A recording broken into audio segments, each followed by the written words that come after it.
Olá, hoje nós estamos continuando, fazendo a segunda parte da entrevista com os professores Matias Vernengo e Josh Mason, que no programa anterior nós falamos sobre, na verdade, o que precede o governo Trump, ou a eleição do segundo governo Trump.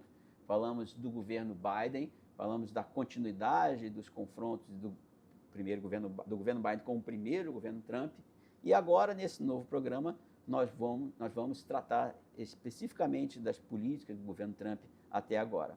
Eu recomendo fortemente que vocês assistam esse primeiro programa, mas é importante, então, destacar que este programa também contará com a participação do economista Matias Vernengo, professor Matias Vernengo. Ele é full professor da Bucknell University e diretor do Bucknell Institute for Public Policy. Ele foi pesquisador sênior e gerente de pesquisa do Banco Central da Argentina, consultor em várias instituições internacionais, como CEPAL, ILO, UNCTAD, o NDP.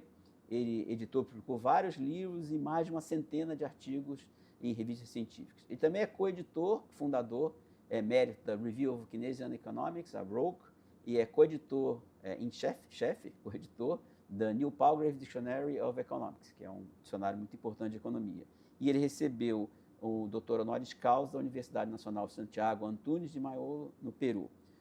O professor Josh Mason, ele é professor associado de economia do John Jay College, da City University of New York. Ele é Senior Fellow da Groundwork Collaborative e ele publica e colabora com várias revistas e publicações, como, por exemplo, Decent Magazine, Jacobin, The Nation and The New York Times. E o foco deles são as pesquisas sobre o impacto do investimento público e políticas que derivam desse investimento público. E sobre também as estratégias corporativas e como as estratégias corporativas se utilizam dessas políticas.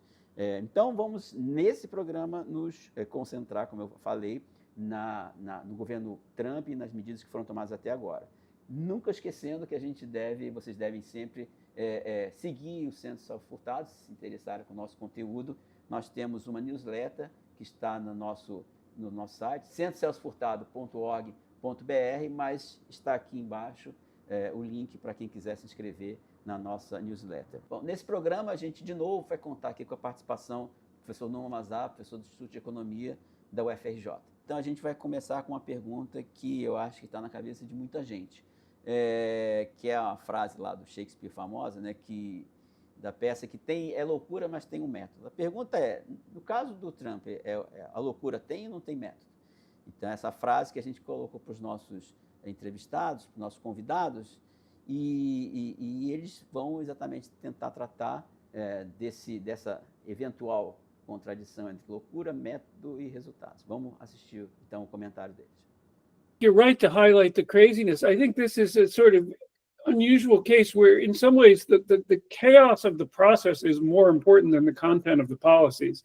I mean, I think there's a temptation to try to analyze the tariffs using the tools that we're trained with. What's the how much is the pass through, and what do we think the price elasticity is, but in some ways it's almost irrelevant, or at least it's not the most important thing, because I feel like the biggest impact from this stuff is maybe just from the sheer uncertainty about what's going to happen, I think it's right. It's very hard to analyze this in terms of any sort of coherent project, except there's one coherent project, which is the attack on the capacity of the state itself, and particularly the attack on the sort of concept of independent administrative agencies, which I think is a really important piece here, because we have a kind of longstanding idea, which is, I think, a real liberal idea in a non-pejorative sense, that you have agencies that are tasked to carry out certain laws or regulations. They have a mandate from the legislature. The EPA has a mandate to protect the environment. The Consumer Financial Protection Bureau has a mandate to protect consumers from abusive practices of finance, and so on. And the Fed, of course, has its mandate. And that they then are going to follow in a sort of rules-based way, based on professional expertise, this mandate they've been given. And the agenda, I think, maybe the most consistent agenda of the Trump administration is to really throw out that whole conception of how government works and replace it with a monarchical conception where the function of everybody in the executive is simply to carry out the will of the individual at the top of it, the president.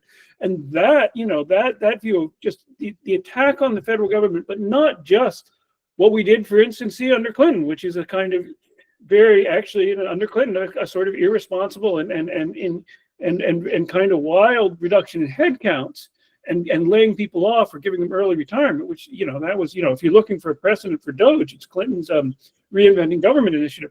But the difference there is that there was not an attack on the whole principle of professional expertise and administrative autonomy, which is kind of this core thing that's happening under Trump. So to me, that's a bigger story than whatever, the tariffs are today, which they might be something completely different tomorrow.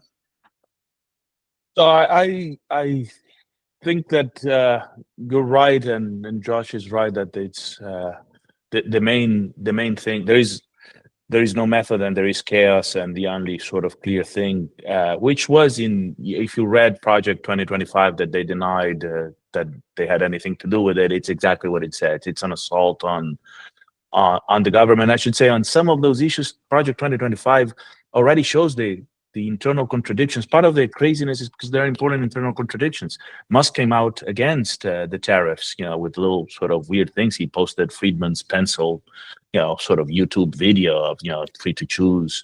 And they have two chapters. If you read I haven't read not even close to it, but I looked through because who really wants to read that kind of stuff? But it has a chapter for free trade and a chapter against free trade. On protectionists, so one by Peter Navarro and one by somebody else. I don't remember who it was, but so they do have that contradiction inside the party. I could say it's very visible that this is an attack on government. Is so far, if you look at the numbers that came in, we're going to have more on the job market reports by the BLS.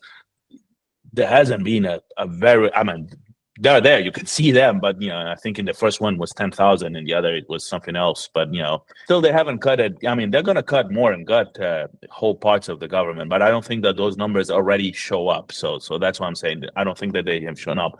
If you look at the chaos is so big that Brookings and several other places have had now that system that DOGE actually sort of took over, which is the sort of payment system.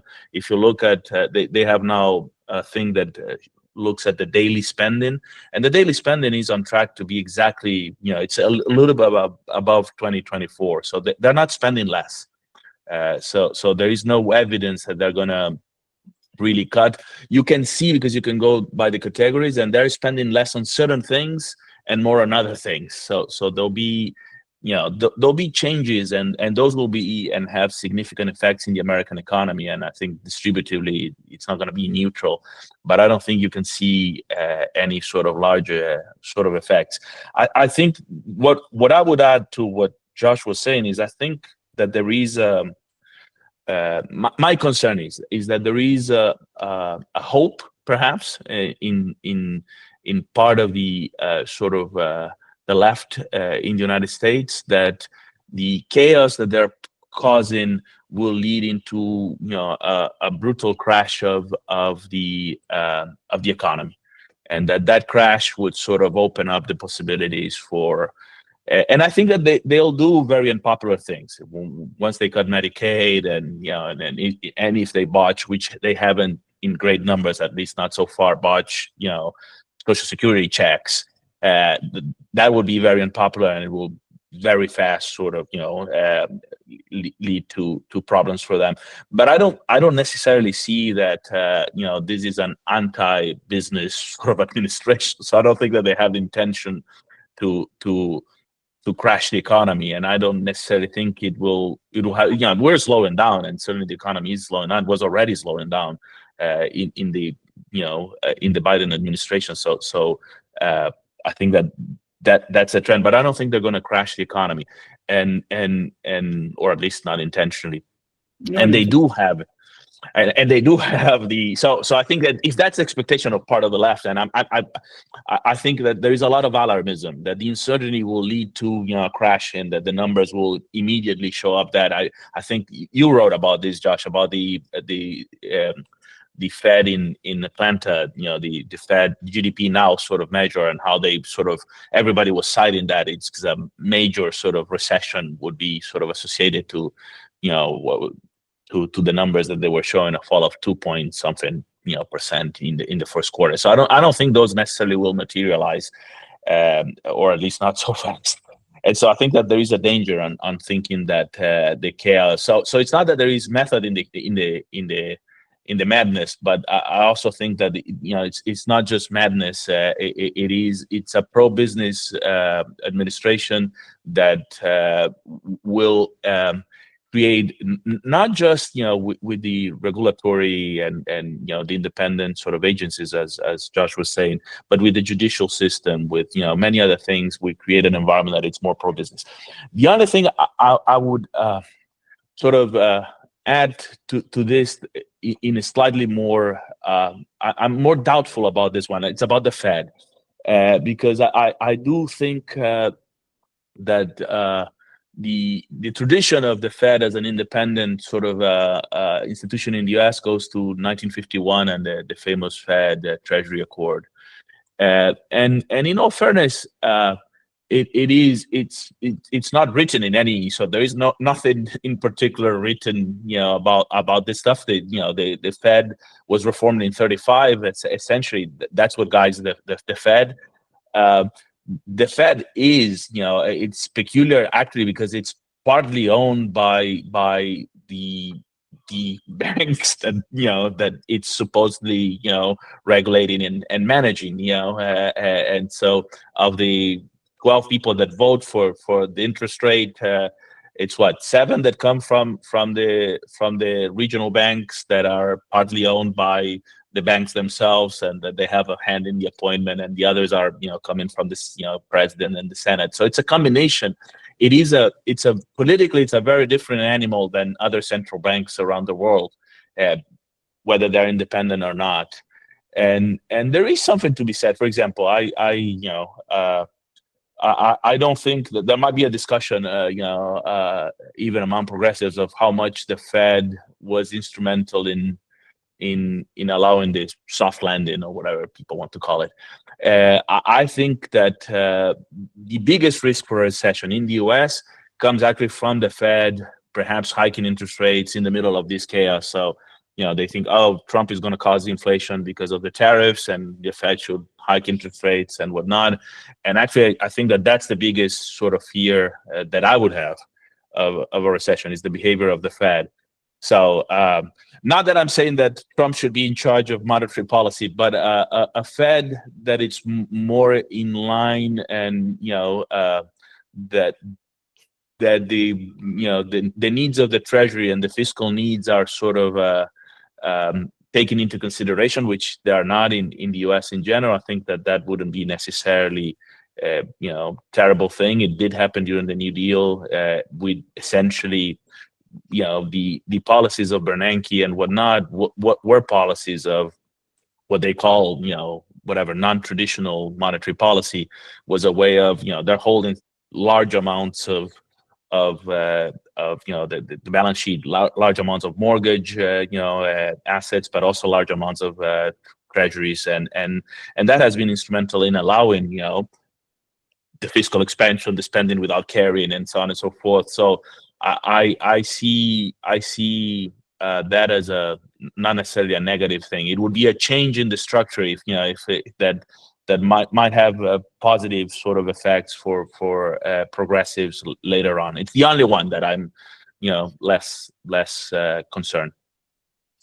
Yeah, I mean, I have maybe I agree with a lot of that, a slightly different point of view. I think the influence of the Fed is often overstated, even for ill as well as for good. And I think, capitalist economies experience recessions. They're just, even aside from disruptions from government, disruptions from trade or the financial system, they're just inherently unstable. People make business investment decisions based on beliefs about the future that are not well-founded. We know this from Keynes. And, a period where businesses are investing strongly looks like a good period to keep doing it. But at some point, perceptions change, and the fall in investment spending can be self-confirming as well. So this is a dynamic that's existed as long as capitalism has existed for hundreds of years, and it's not going away as long as until we have a very different kind of economic system. So I think, you could make a case, certainly, that you could say there's going to be a recession sooner or later, no matter what the Fed does. And you could make a case, as Matthias said, that the economy was weakening significantly even before Trump took office. The SOM rule indicator, which basically says what's the increase of what's unemployment compared with its average of the past 12 months, is if that's if it's more than half a point over its average, then you're likely to be going into recession. Well, we hit that point in last summer. Now it's come down a little bit since then. So it's not magic. It doesn't tell you everything, but it tells you that by historical standards, the rise in unemployment that we were already seeing before Trump took office was at a level that has historically been associated with the beginnings of recessions. And we've certainly seen a big fall in business investment that was already happening before Trump took office.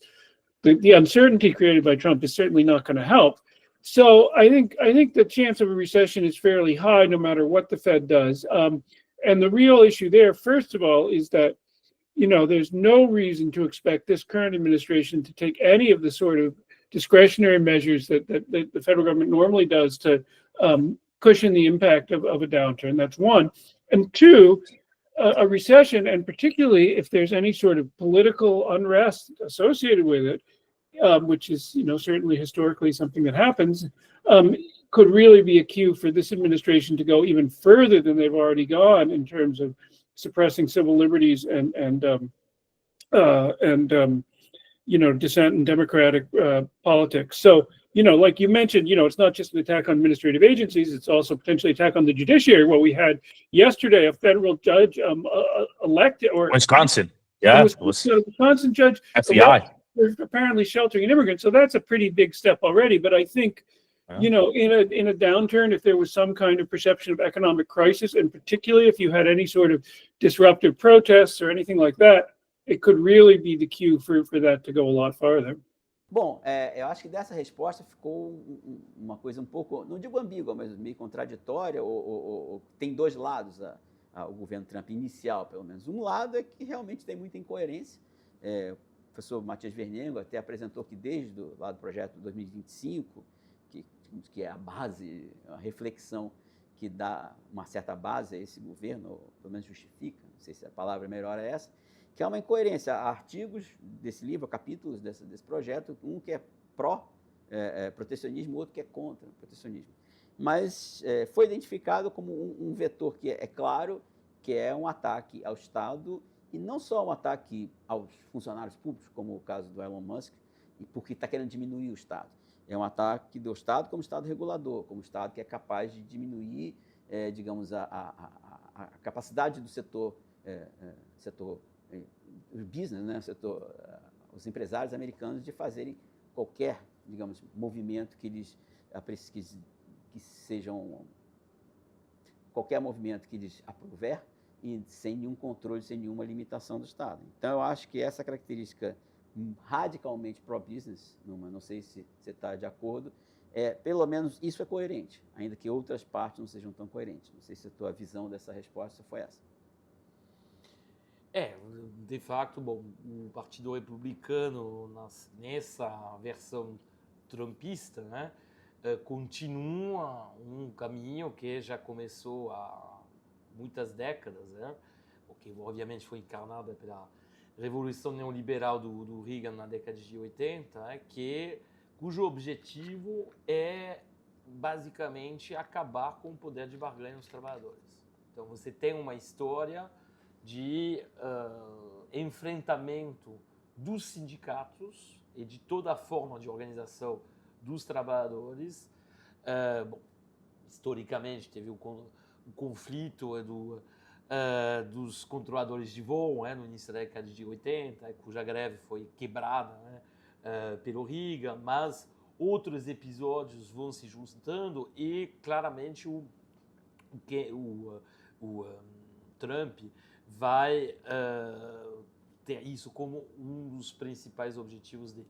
Bom, outro elemento que é essa questão da desorganização, desmonte, na verdade, arcabouço regulatório nos Estados Unidos é um sonho que tem mais a ver com o próprio Trump mesmo, com essa, aí nesse sentido não necessariamente num partido republicano tradicional, na superestrutura do partido republicano, isso era tão fortemente representado. E aí eu acho que assim, a gente tem que entender que o Trump ele é uma figura que, na verdade, junta vários grupos. Ele junta um grupo ultraconservador no Partido Republicano, que surgiu, em particular, através do Tea Party, de várias figuras, que é ultra-religioso, ultraconservador, tá? E do qual ele se assegurou o apoio. Mas não podemos esquecer de um outro grupo que tem tomado força, né? E que é representado pelo Elon Musk, que seria o grupo libertariano. Tá? Esse grupo libertariano é muito representado no business americano, ou seja, nos empresários americanos, em particular nos empresários justamente do setor tecnológico, do setor de informática, de software, etc., que a gente chama genericamente da Silicon Valley. E nesse grupo, realmente, essa temática do desmonte total do arcabouço regulatório é muito popular. Porque a ideia seria de liberar as forças criativas, enfim, você tem todo um discurso. E esse desmonte é algo, de fato, muito perigoso, porque se a gente for pensar, por exemplo, nas autoridades reguladoras, a SEC, por exemplo, no mercado financeiro, mas outras também, o próprio Elon Musk, que é encarregado de guiar esse movimento, gostaria, inclusive, de erradicar os próprios arquivos, ou seja, impedir, por exemplo, que caso tenha uma alternância política, a administração que venha depois possa retomar uma trajetória reguladora normal, como existia até então nos Estados Unidos. Então, realmente, isso é um aspecto novo, representado por essa turma. Tá? E nesse caso, ao contrário da política de tarifas, que obviamente a política de tarifas é contraditória no sentido, até contraditória com a abordagem liberal, ela é o inverso da abordagem liberal, apesar de que, como a gente vai ver agora num pequeno debate que eles têm, as tarifas são populares. Populares no sentido de elas são apoiadas por líderes sindicais, elas, ao contrário do que parece normalmente, elas não são consideradas, ao contrário, não consideradas loucuras por várias lideranças sindicais, como agora vão discutir muito brevemente o Matias Vernengo e o Josh Mason. Some policies, I give interviews to the radio to this Teamster guy in Harrisburg all the time. And, he always prefaces when I'm going to say something about the tariffs, remember, I'm for the tariffs. Some of these policies, surprisingly enough, I told him, I don't think we're going to bring manufacturing jobs back, but some of the policies are popular. No, so he has, in the perception of people. Of course. But one thing is the perception, and the other thing is the effects enough. of the perception. But I just say some of these policies are popular. I know. Tariffs in particular. I think the tariffs are I've got a former student who's now the legislative director for the United Auto Workers. And so I talk with him sometimes. And, he says, you cannot go, if you're talking to auto workers, if you want to win over the members of the UAW or anybody in those communities and those sorts of jobs, and you say, oh, the tariffs are going to make stuff more expensive, they're just going to laugh at you. You've lost the argument before. Sean Fain, the head of United Auto Workers, went on NPR that only progressive, liberal, highly educated, listen to. And he was there saying, to the surprise, I suppose, of NPR reporters, that he was really for them. And he hates Trump, but no, he's for the tariffs and he's with Trump on this.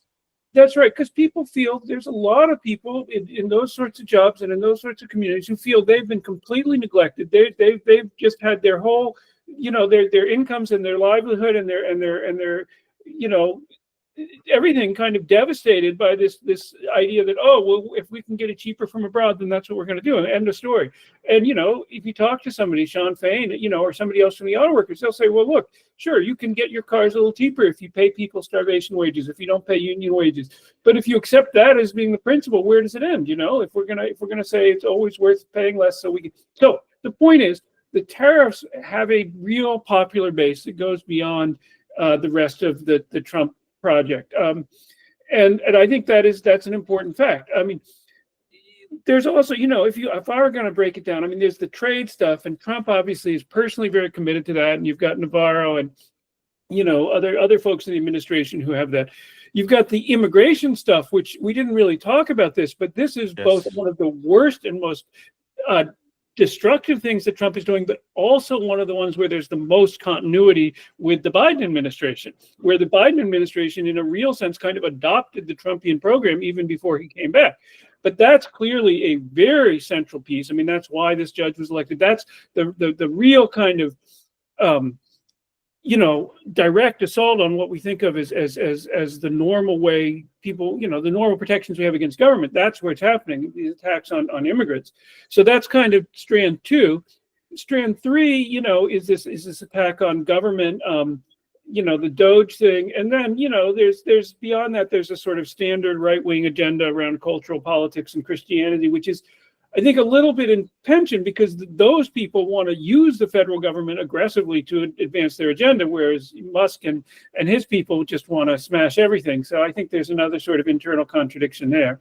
Acho que é muito interessante esse ponto que eles levantam aqui de apoio político que tem a essas medidas, mas aí nasce uma outra contradição que não é uma contradição interna ao governo Trump, um governo que, por um lado, é libertário e, por outro lado, que é hiperintervencionista de tarifa. Aí para mim, uma contradição mais profunda e que já foi trazida em alguns blocos, no bloco anterior, que, de fato, a economia está caminhando para uma desaceleração ou para uma recessão que precede ao Trump.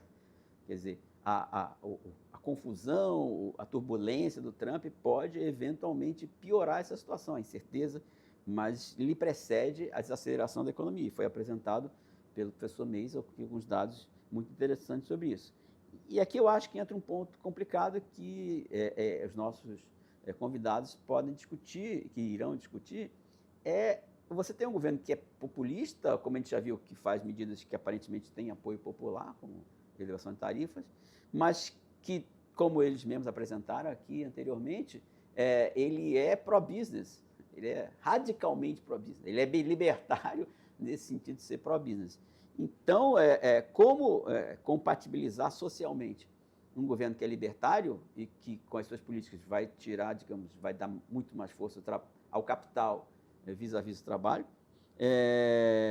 com eleitores que votaram pela mudança e que, provavelmente, ainda mais se houver uma recessão, certamente eles, talvez, pelo menos a resposta do governo Trump, não seja tão efetivamente com políticas contra-cíclicas, como a gente chama em economia.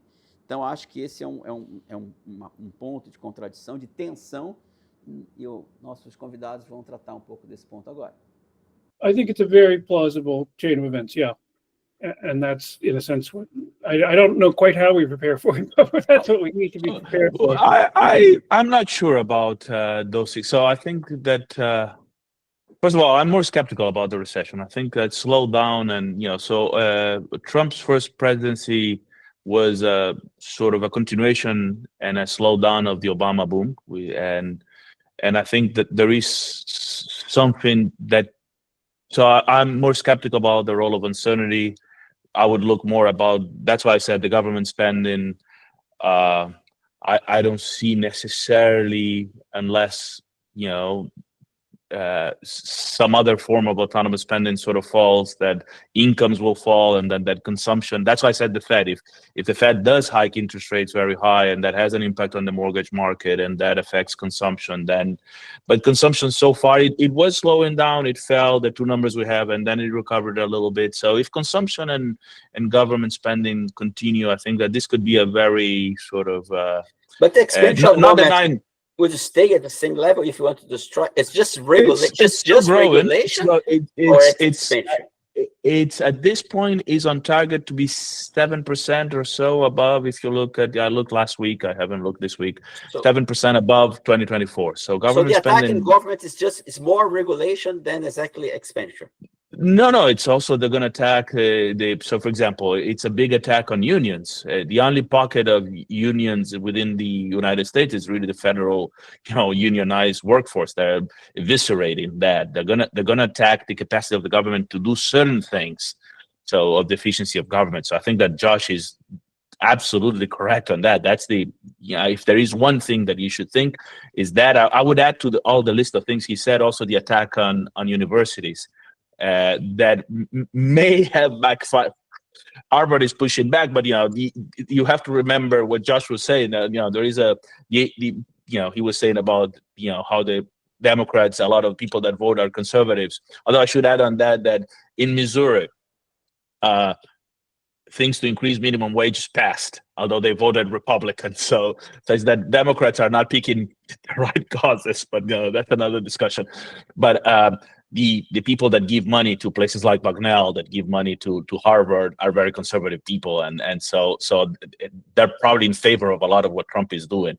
But universities and most people in those universities, are not necessarily for what's happening, and it's a significant attack on one of the most dynamic elements of the American economy. That it's what allows, for example, all of the innovation and this, that, and the other with government spending, and so they're attacking that, which is sort of a peculiar way. So to add that to the contradictions, but I think that's an important thing of what they want to do culturally to attack the universities. But what I was going to is I think that there is a chance that this is not a recession, that this is a slowdown, that they're not popular, that maybe that this is sort of problematic in the next election. I don't mean even the midterms. 2028 is the election. 2028. Trump presumably, hopefully, I don't know, he will run again, won't run again. That's again part of the uncertainties that he has created. But the problem is that Democrats, I don't see, AOC is not happening. And there is no progressive really even in the works. But perhaps Josh has more insight on those things. But I feel very concerned that we're going to have somebody like Newsom from California, and then it's one of those victories that sounds like a defeat. And so my fear is less than this goes down in flames and it's terrible because of this, is that this actually succeeds in not going down in flames, in just pushing a little bit the same sort of thing that we have had, and that this actually, so what I'm concerned is that some of the positive changes that did happen during Biden, that did happen during the pandemic, we're learning the wrong lessons. One that I would say it's clear to me is on inflation and its impact on the economy. So that it was absolutely, Larry Summers had said that the fiscal packages were the worst mistake in 40 years. He then goes on during the election to say that Biden policies were great and Kamala was his candidate because, he was clearly wrong. And then she loses the election and he was right again.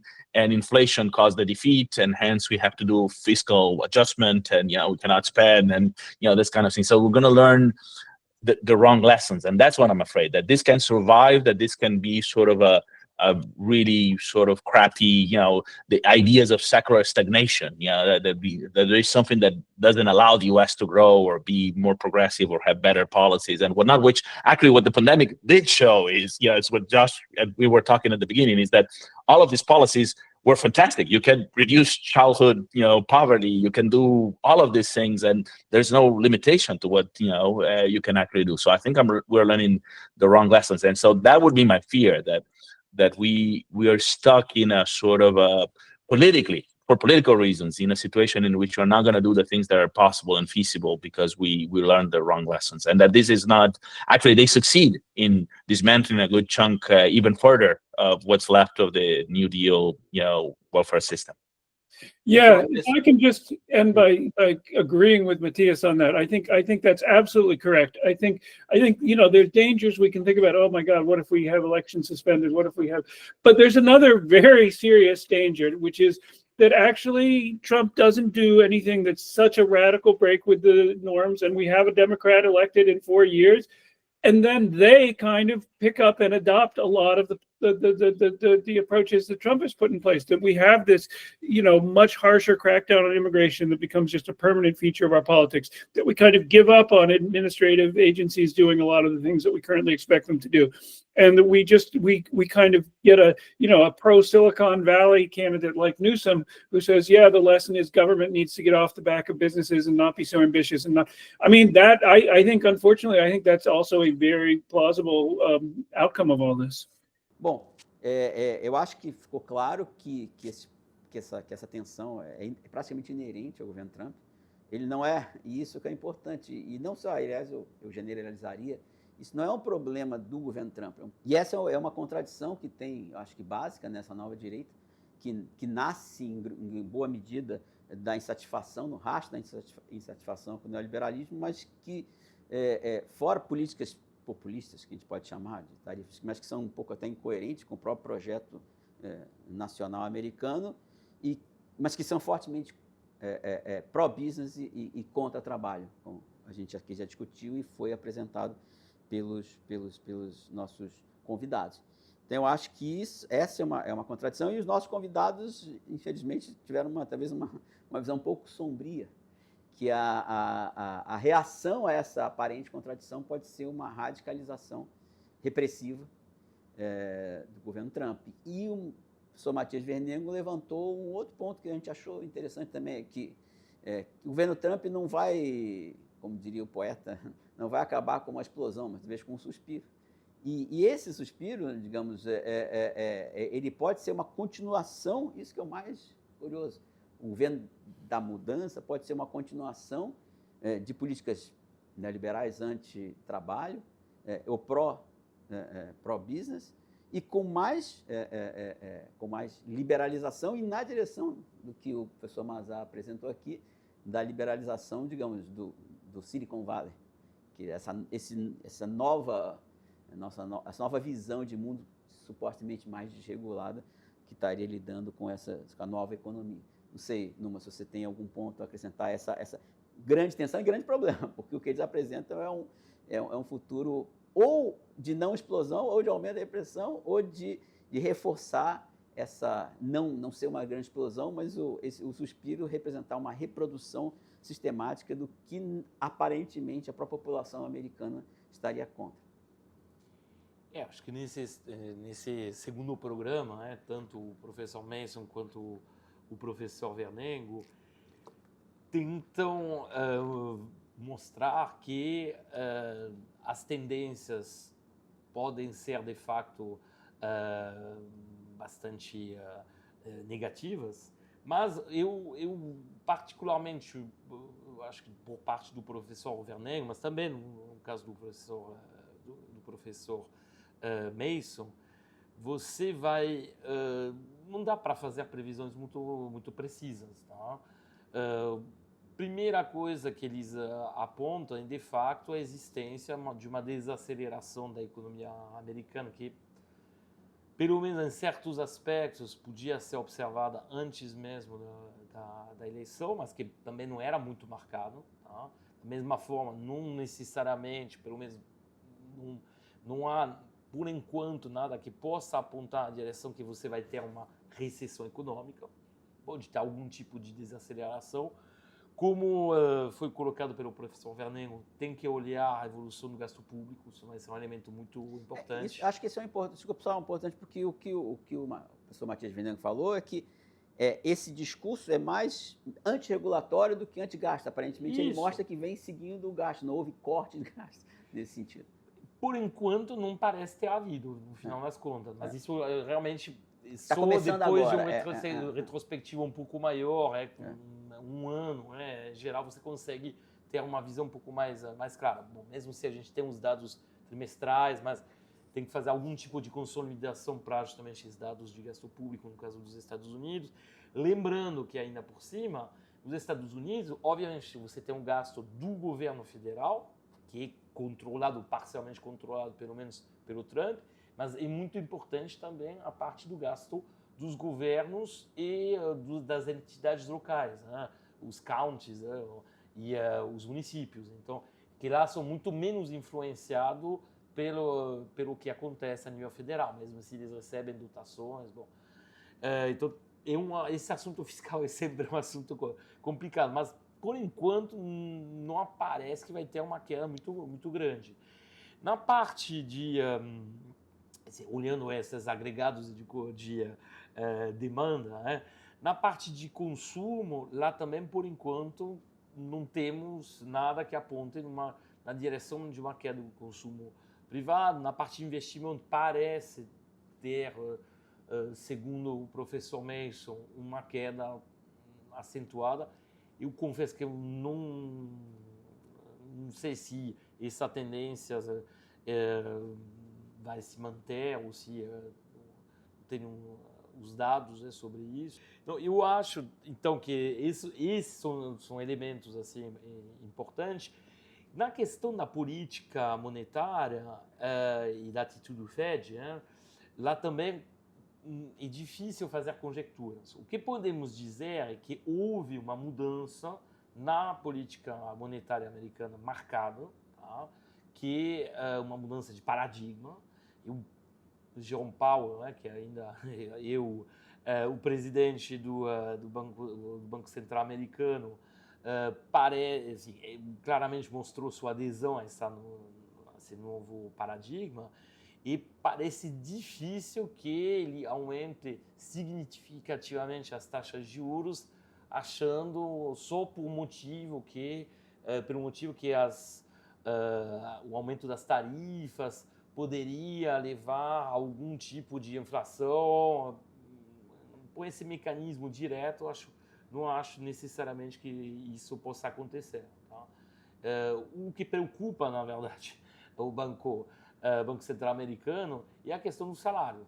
Aí, se por acaso houver alguma pressão por conta justamente dessas incertezas sobre a evolução do preço de determinados bens intermediários, peças, componentes que pode se transmitir depois para os bens finais, isso poderia justamente pressionar eventualmente na questão dos salários, e aí, nesse caso, poderia ter eventualmente uma resposta do Banco Central. Mas tudo isso é uma cadeia, são muitos condicionais, né? Juntos. Então, eu não sei, por enquanto, nada pode garantir que isso vai acontecer. Depois tem um ponto importante, nos encaminhando para o final, tem um ponto importante na fala dos nossos convidados, né? E a questão do que está acontecendo na oposição. Acho que isso é o mais importante, Porque, talvez. Na verdade, o que a gente está observando é uma oposição muito pouco mobilizada. Uma paralisia, por assim dizer. O problema é que a mobilização do Partido Democrata parece muito mais interna, e a gente está vendo, de fato, tudo o que já foi falado no primeiro programa sobre justamente as políticas que foram levadas, que foram implementadas pelo Biden. Isso leva a um grande debate dentro do Partido Democrata, que está acontecendo agora. E tem, de um lado, os que defendem que, na verdade, deveria ter sido feito mais, tá? Ou seja, mais políticas sociais, mas a gente viu que também tinha o problema da oposição do Congresso na segunda metade do mandato, né? Que deveria ter sido feito mais aumento do gasto público, né? E promovido mais aumentos salariais, né? Do salário real, né? Particularmente daqueles que ganham menos, né? Mas as vozes que, por enquanto, parecem dominar são mais aquelas que pelo contrário, dizem que seria melhor voltar a uma política mais convencional, que caracterizou justamente as administrações de Clinton e de Obama, ou seja, mais controle dos gastos, para evitar, bom, tem esse tema da ilusão monetária, por exemplo, da qual teria sido vítima a população, sem falar que não houve ilusão monetária nenhuma. O que aconteceu foi que realmente a renda disponível, por conta daquelas transferências, caiu.